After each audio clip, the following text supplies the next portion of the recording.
Elite professor forces a young black man to solve a physics problem, unaware that he is a physics genius. "What are you doing in my class?" Dr. Richard Coleman didn't yell it. He said it like he was swatting a fly off his silk tie.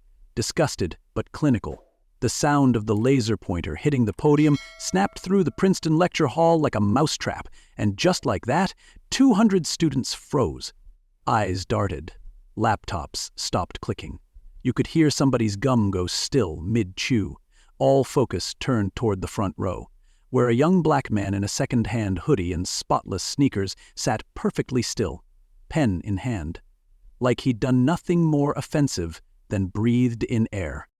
"I said," Coleman repeated, "what are you doing in my class?" Marcus Johnson didn't move, his calm gaze contrasting with the growing hostility of the renowned theoretical physicist in front of him. Just turned his head and looked up at the man who had won more fellowships than most physicists have whiteboards. "I'm here to learn physics, sir." And that's when the real silence hit. What happened next was not only a lesson for the aggressors, but also a powerful reminder of empathy, responsibility, and the ongoing fight for equal dignity. We're about to share a powerful moment of truth. But first, drop your location and let us know, have you ever witnessed or experienced something like this? Don't forget to hit that subscribe button, because tomorrow we have another incredible story, and there are many surprises waiting for you in the next parts. Marcus wasn't on the roster. He hadn't been admitted. He wasn't even on the wait list. He had simply walked into the most advanced theoretical physics course at Princeton and taken the best seat in the house like it was his birthright. And for Coleman, a man whose ego entered rooms 5 minutes before he did, that was more than audacity. That was heresy. Let's back up. Marcus Johnson was 19, raised in Newark. His hoodie had been washed so many times it looked like it survived a war, and maybe it had.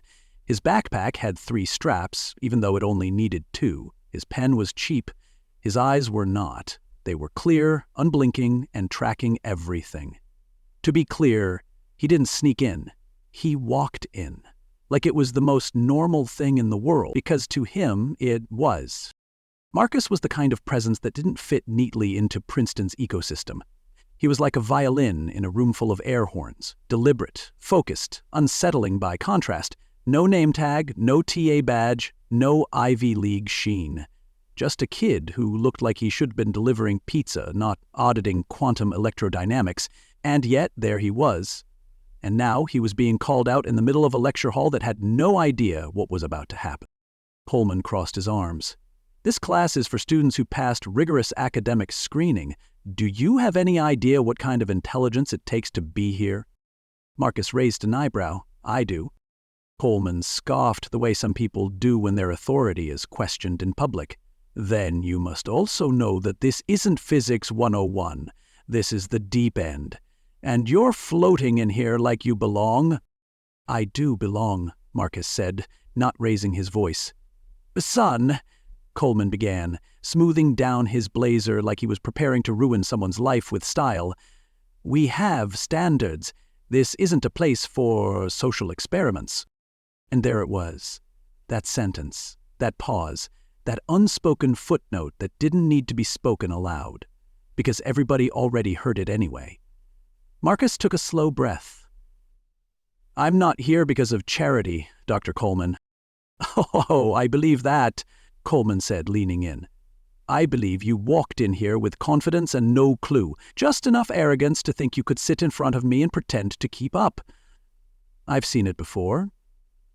Marcus smiled, just slightly. "Maybe you haven't." That irked Coleman. You could see it. The twitch of his jaw, the slight shift in his shoulders. His tone dropped an octave. "Do you even know what's on this board?"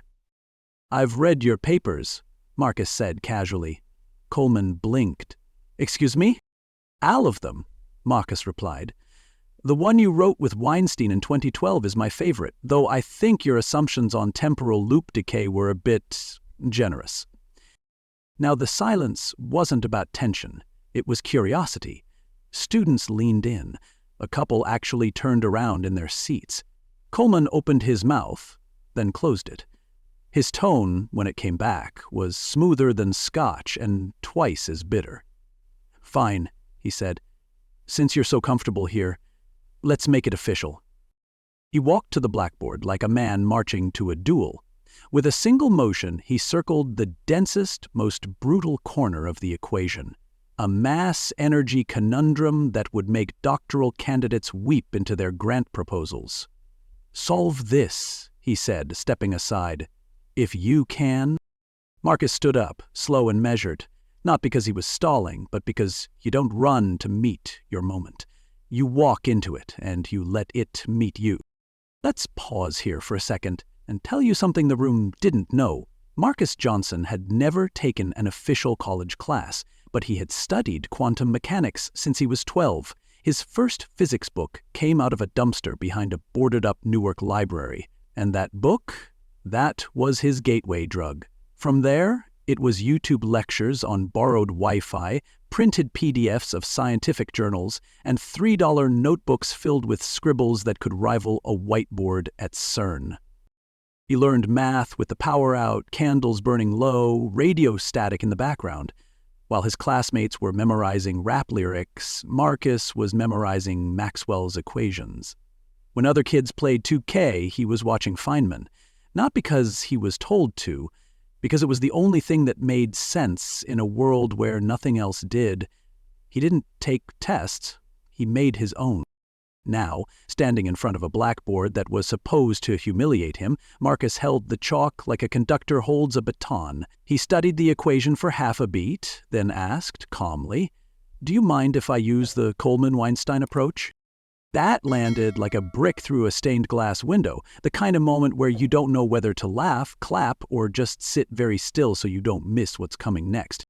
Coleman blinked, not once, twice. And somewhere in his brain the gears began to grind because that approach wasn't just advanced, it was his and Weinstein's, buried in academic journals, not on the surface of Google. And Marcus had just brought it up like someone name-dropping your unpublished diary. Coleman didn't answer. He didn't have to, because the next move belonged to Marcus. Marcus turned to the board like a soldier walks into a minefield, not afraid, just focused, not because he thought the path was clear, but because he had already mapped every step in his head. The chalk felt smooth in his hand, cool like certainty, and as he stood between Coleman's smug grin and 200 pairs of curious eyes, he didn't tremble. If anything, it was the stillness that unnerved people. He wasn't performing. He was about to do what he'd done 1,000 times before, only this time the world was watching. He made his first mark near the top corner of the blackboard, gently correcting Coleman's notation before sliding into the real work. No theatrics, no throat clearing, no arrogance. Just logic unfolding, step by step, symbol by symbol, equation by equation. His movements were fluid, almost rhythmic. The board became a canvas. And Marcus wasn't solving a problem, he was translating a language only a few in the room could speak. But everyone could feel it, like watching someone write music who had never seen a piano. Every number he wrote had weight, every variable had purpose. He wasn't trying to impress, he was trying to be understood. The room, once heavy with suspicion, now held its breath. Conversations stopped mid-sentence. Students leaned forward. Even Coleman, arms still crossed and expression unchanged, had shifted slightly. Not enough to admit interest, but just enough to reveal discomfort. Because something was happening. Something he hadn't planned. This wasn't a fluke or a lucky guess. This was a young man who knew exactly what he was doing. Marcus paused halfway through and glanced at the board, then back at the seated crowd. "Using the Coleman-Weinstein correction for loop instability, I'll skip the redundant subfield expansion," he said, casually, as though referencing a cooking recipe. You could practically hear the collective mental Google search happening in the room. One student in the back let out a low, "Wait, what?" while another began frantically typing on a laptop, fingers shaking with the urgency of someone trying to confirm what their eyes refused to believe. Coleman didn't blink, but something behind his glasses faltered. A flicker. That subtle panic of a magician realizing someone in the audience knows where the wires are hidden. He sat down, slowly, quietly, as if gravity had suddenly become heavier in his corner of the room. Marcus continued writing, streamlining the steps, cutting through complexity like a surgeon navigating muscle and bone. The equation danced beneath his hand, shifting from chaos to clarity. Where Coleman had layered math like bricks in a wall, Marcus peeled it back like silk from a frame. Every move made sense, every line of chalk born from understanding, not repetition. His fingers didn't hesitate. His logic didn't stall. To him, this was play, and the board, the very thing Coleman had weaponized, was now his playground. The whispers grew. One student leaned over and muttered, "I think he's finishing it?" Another shook his head slowly, not in denial but in awe. "He's not just solving it," someone whispered. "He's teaching it." It wasn't loud. It didn't need to be. The atmosphere had already shifted from suspicion to reverence. Marcus wasn't an intruder anymore. He was a mirror, showing them who really understood what.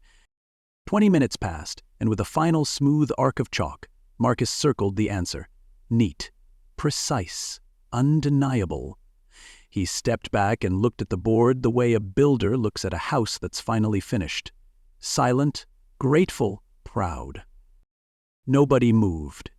For a moment, even the lights felt dimmer, like the universe had paused just long enough to make sure everyone took it in.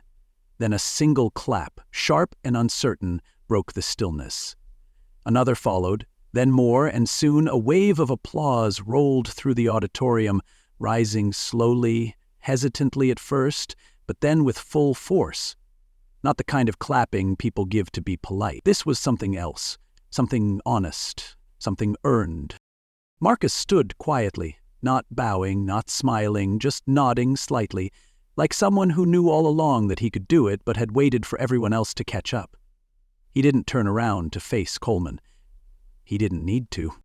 Coleman, sitting in the second row now, still hadn't moved. His fingers tapped nervously against his leg. He leaned forward, eyes locked on the board like he was trying to find a mistake, any mistake. But there wasn't one.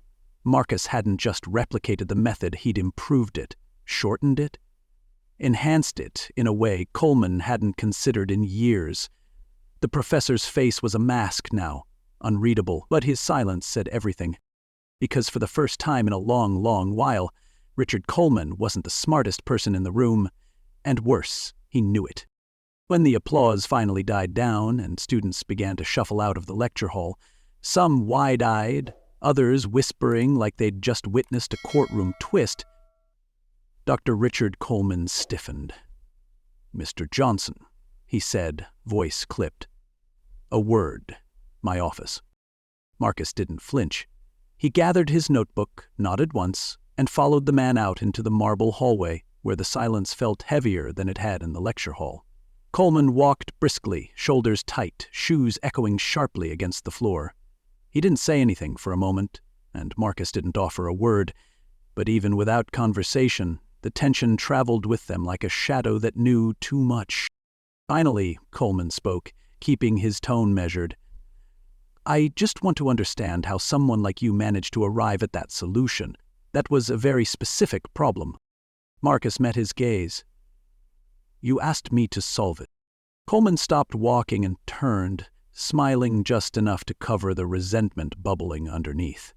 "And you solved it perfectly, which is fascinating considering the complexity." He stepped closer. "This isn't typical high school algebra, Marcus. You see, this is Princeton. This level of understanding doesn't happen without years of mentorship, training, access, privilege." "I study," Marcus replied, voice calm. Before Coleman could continue, the hallway door creaked open. Min, Coleman's research assistant, slipped out with a stack of binders hugged to her chest. Her steps were quick, her eyes flicking up only briefly before landing back on her folders. She addressed Coleman with a nod. "I'll have the slides up for your afternoon seminar."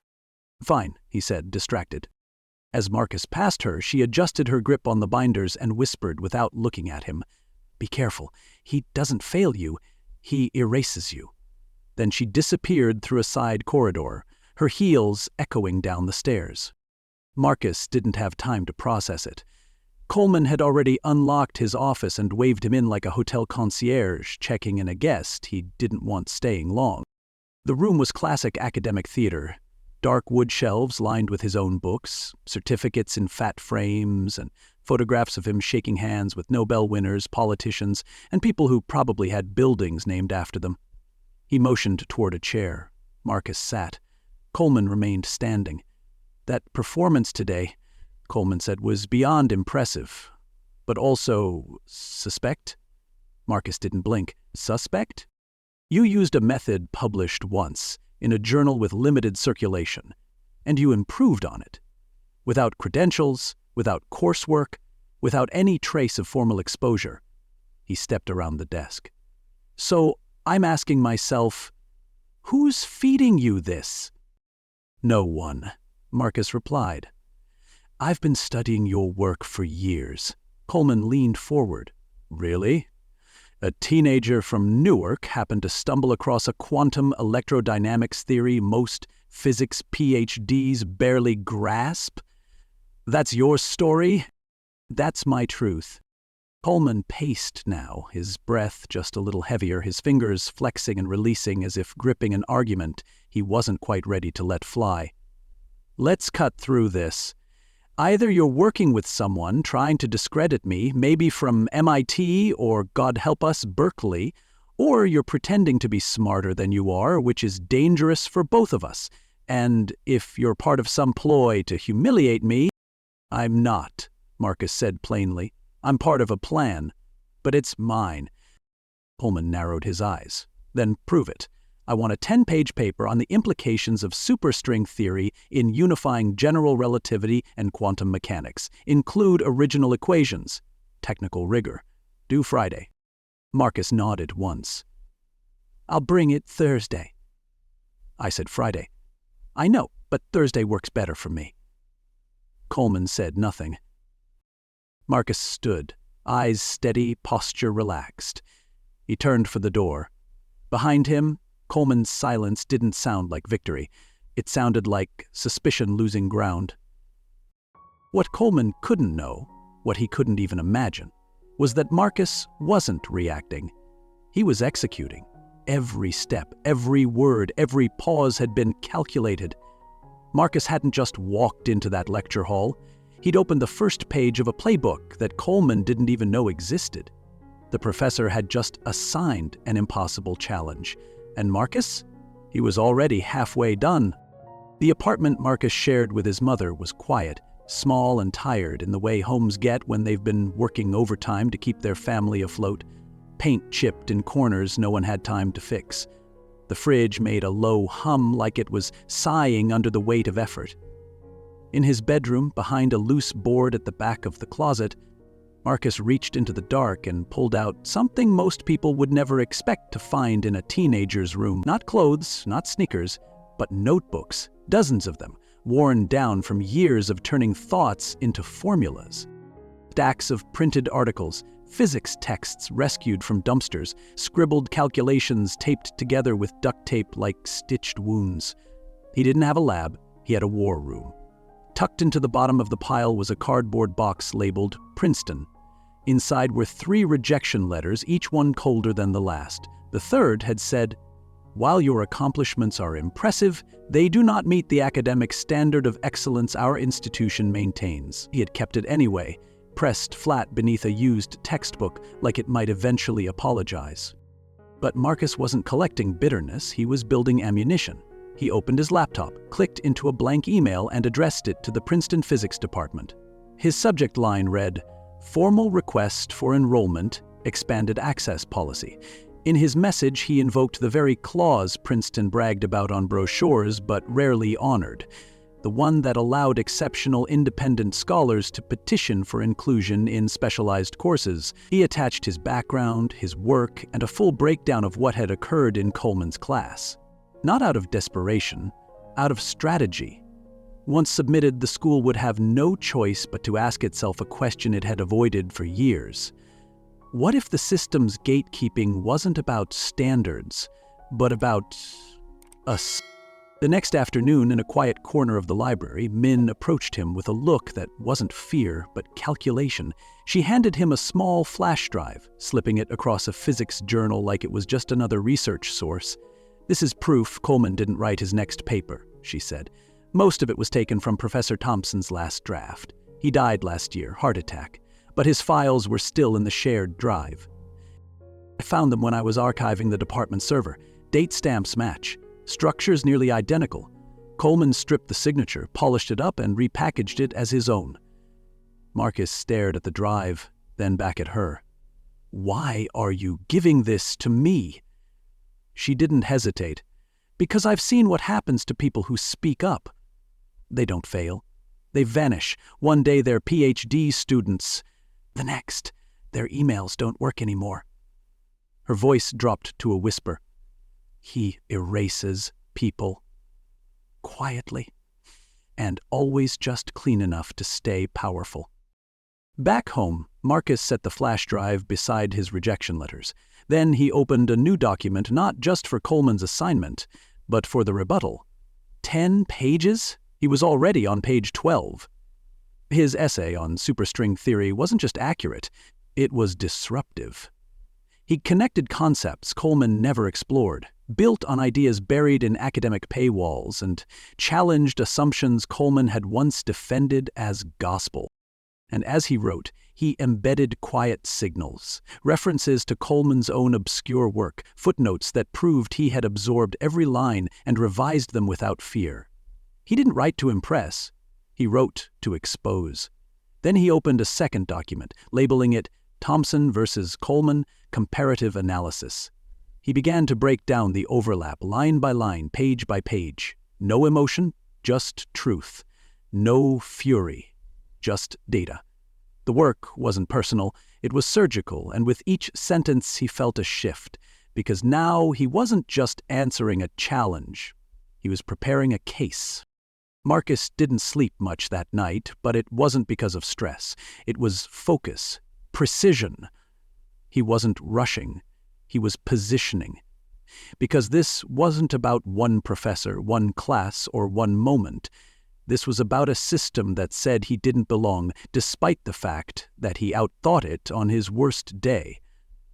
Coleman had assigned him a task meant to humble him, but by sunrise, Marcus had turned it into something else entirely. A written demonstration that not only had he earned a seat at the table, he might be the one flipping the table over. And the clock was ticking.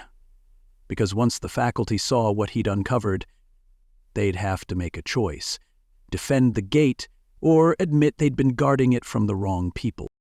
Thursday morning, just before Coleman's first lecture, Marcus walked into his office with a manila folder tucked under his arm like it held nothing more than a few scratch notes. He set it gently on the professor's desk without ceremony, like handing over a receipt. "Here's the assignment," he said.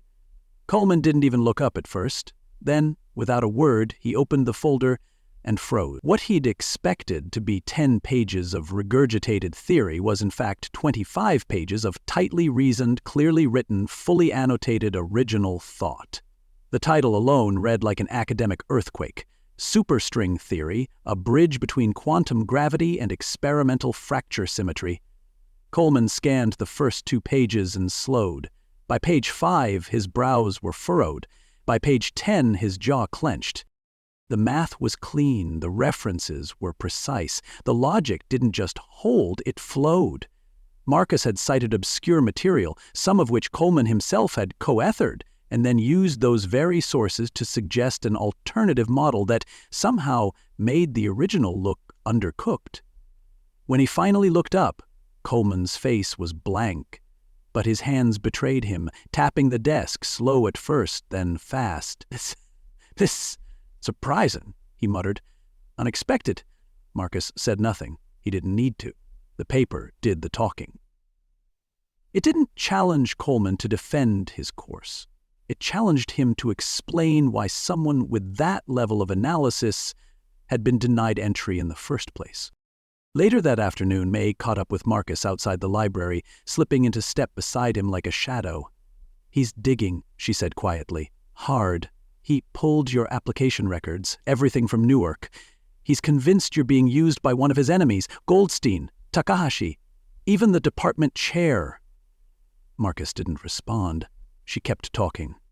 "He's not trying to discredit your work. He's trying to prove you're a Trojan horse, some planted rival experiment. It's ridiculous." Marcus let out a small breath, almost a laugh. "He thinks I'm the virus," he said. "But the truth is, I'm the antivirus." May blinked, then smiled. "Well, the system's definitely glitching." But what neither Coleman nor the faculty yet knew was that Marcus hadn't come to Princeton for validation. He'd come for disruption.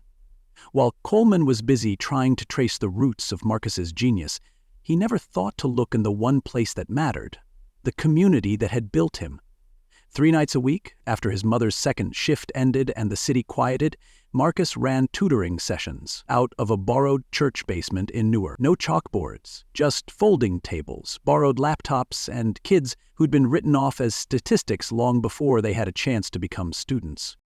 He wasn't just giving them answers, he was showing them the mechanics of their own potential. "You're not too poor to do physics," he told them. "You're just underexposed." He shared old textbooks, taught through recycled problem sets, used hacked Wi-Fi to stream MIT lectures and broke them down line by line.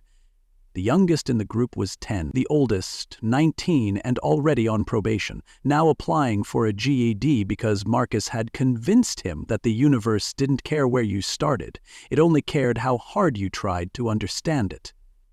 Marcus wasn't climbing the ladder alone. He was building stairs. Back at Princeton, he played his role carefully. He didn't provoke Coleman in public. He didn't correct him again in class. He stayed quiet, alert, consistent. He answered when asked, never volunteered. The essay had done enough to rattle the cage. Now he let the bars shake. Behind the scenes, he continued working on the comparative analysis between Coleman's unpublished draft and Professor Thompson's unpublished draft. Every night, he matched the equations line for line, reference by reference. The deeper he went, the worse it got. Not only had Coleman borrowed from the late professor's work, he had misunderstood it.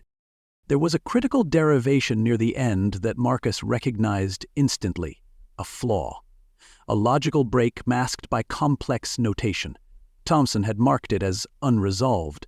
Coleman had copied it directly and called it innovative. Marcus printed both versions, circled the error, and added it to his growing folder labeled formal evidence. He wasn't rushing. He was building a case, tight enough to survive scrutiny, clear enough to demand attention. He knew Coleman would go to war to protect his name. That's what made it so easy to bait him, let the professor dig through his history, hunt for connections, chase shadows, let him see a conspiracy where there was only competence. Marcus wasn't hiding anything. He just hadn't shown his full hand yet.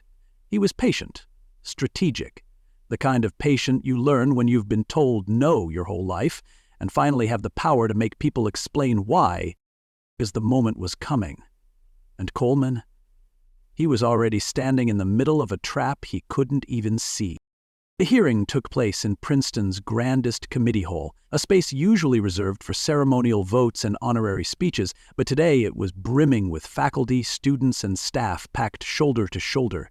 The academic committee sat elevated behind a long table, 6 professors and the dean, all solemn, all expectant. The room buzzed, but beneath the surface was a tight wire tension. Dr. Richard Coleman stood at the center, calm on the outside, venom just under the skin. He opened with polish. "This meeting," he said, "concerns a petition by Mr. Marcus Johnson, who, despite lacking formal prerequisites, inserted himself into my advanced physics course. While his enthusiasm is admirable, his presence undermines the rigorous academic standards we are tasked with upholding." He let that statement hang, scanning for nods. There were none. "This institution cannot afford to indulge spectacle over substance. Excellence must not yield to sentiment." Before the committee could respond, Marcus stood. He didn't speak with defiance, but with steady clarity. "I'd like to submit 2 documents," he said, his voice cut through the stillness, even, measured. He handed a folder to the dean. "The first is my 25-page analysis on superstring theory, which Dr. Coleman described as astonishing. The second," he said, lifting a flash drive, "is a comparative analysis between Dr. Coleman's upcoming paper and the unpublished work of Professor Elijah Thompson." A murmur swept the room. Coleman's mouth opened in protest, but Marcus continued. "Page 3, paragraph 2, identical derivations, word for word, symbol for symbol." A faculty member plugged in the drive. Eyes narrowed, screens flickered, silence shifted from curiosity to scrutiny. Coleman stumbled forward. "This is a distortion. I collaborated with Thompson," but Marcus interrupted, calm as before. "That draft was never published. The flaw in equation 4? Thompson marked it as unresolved. Coleman republished it as a breakthrough. And then a voice from the crowd. "He's telling the truth." Min stepped forward, her voice quiet but unshaken. "I worked under Dr. Coleman. I found the files. I've seen 2 students removed after questioning him." "This isn't the first time." Coleman's face tightened. Not with confusion, but panic. Marcus added, "I have 3 additional statements from former students, all international, all silenced the same way." Dr. Harris, the dean, didn't blink. "Dr. Coleman, this committee will begin a formal investigation. Effective immediately, you are suspended from all academic duties." She turned to Marcus. "As for your petition..." But Marcus raised a hand gently. "Before you decide," he said, turning to the room, "I want to say something." The crowd hushed. "I didn't come here for applause or revenge. I came here because I love physics. I studied it when we had no lights. I copied equations by candlelight. I read papers out of dumpsters. I didn't do this for a show. I did it because I wanted a seat, not a throne, just a chair like everyone else." He looked across the audience, faculty who doubted him, students who now stared in awe. If we define excellence only by where someone starts, not how far they've come, then we're protecting privilege, not pursuing truth. A pause held the room in place. "I came for equal opportunity," he said, "not revenge." And with that the silence deepened, not awkward, but reverent. Because the truth, once spoken that clearly, doesn't beg for applause. It waits. And it echoes. 3 months later, the same hall where Marcus once stood as an outsider now echoed with anticipation of something entirely different. The brass plaque outside the room had been updated. Assistant Professor Marcus Johnson. Inside, the auditorium was full again, but this time not with whispers and judgment. There was electricity, excitement, and a sea of students from across departments. Physics majors, freshmen, curious minds who had read the headlines and watched the footage of the committee hearing that had shaken the foundation of one of the most prestigious departments in the country. Marcus stepped to the front of the room, wearing a gray button-down and a modest name badge clipped neatly to his belt. No robes, no pomp, just presence. "Welcome to Applied Quantum Physics," he said, voice calm but confident. "This course isn't just about particles. It's about perspective, about seeing what others miss because they're too busy guarding the gates." In the front row sat his mother, still in her scrubs from the hospital, eyes wide and shining. She had switched shifts and taken the train across state lines to make it on time. She didn't say anything, just clutched her purse like a lifeline. Marcus met her eyes once, briefly, during his introduction. He didn't wave. He didn't call her out. He didn't need to. Her presence was enough. For years she had fought invisible battles to keep him safe, fed, and seen. Now she watched her son claim a space he was never supposed to reach. Her nod was small, but full of meaning, a recognition not just of arrival, but of every mile it had taken to get there. Marcus's outreach program had launched quietly but was already making noise. With a portion of the settlement and speaking stipend he'd received after the investigation into Coleman concluded, Marcus had partnered with local schools and tech nonprofits to identify promising young students from underfunded districts. These weren't scholarships to chase Ivy League dreams. They were mentorship pipelines, pairing students with real physicists, online resources, lab time. The goal wasn't just to prepare them for institutions like Princeton. It was to make sure they knew they didn't need permission to belong. "I'm not handing out ladders," Marcus said at the launch. "I'm laying down bridges." In just a few weeks, they had already found 3 students who had mastered high school physics on their own, one from Baltimore, one from Oakland, one from a reservation in New Mexico, and all 3 now had a direct line to a classroom that had once tried to shut Marcus out. Meanwhile, Richard Coleman had been quietly reassigned to a satellite campus of a community college in rural Pennsylvania. His name had been stripped from the faculty directory at Princeton. Several of his key publications had been formally retracted following the plagiarism investigation. He now taught introductory physics to rooms filled with students more interested in their phones than his once celebrated theories. The luster was gone. The applause silenced. The man who once stood at the summit of academic elitism now delivered lectures in rooms that smelled of old carpet and vending machine coffee. The irony wasn't lost on anyone, least of all him. He had spent decades building walls to keep others out, and now he lectured behind one no one cared to climb. Back in Princeton, after his lecture, Marcus returned to his office. It was small, lined with donated books, hand-me-down furniture, and a single-framed photo of him standing beside the young students he'd begun mentoring. On the edge of his desk sat 2 items, side by side. One was his first official academic publication, his revised work on quantum symmetry, now cited by top researchers. The other was his Princeton rejection letter, the same one he had kept folded beneath his mattress all those years. He looked at them both for a long time. Then, without ceremony, he slid the letter into a new frame. Underneath it, he wrote in pen, "Sometimes the door doesn't open, you break it off the hinges." He smiled, not because he'd won, but because he had changed the rules, for himself and for everyone who'd been told to wait their turn in a system that never saw them coming. Leave a comment below to let us know where you are watching from, and if you like fascinating stories like this, don't forget to hit that subscribe button, because tomorrow we have another incredible story, and there are many surprises waiting for you in the next parts.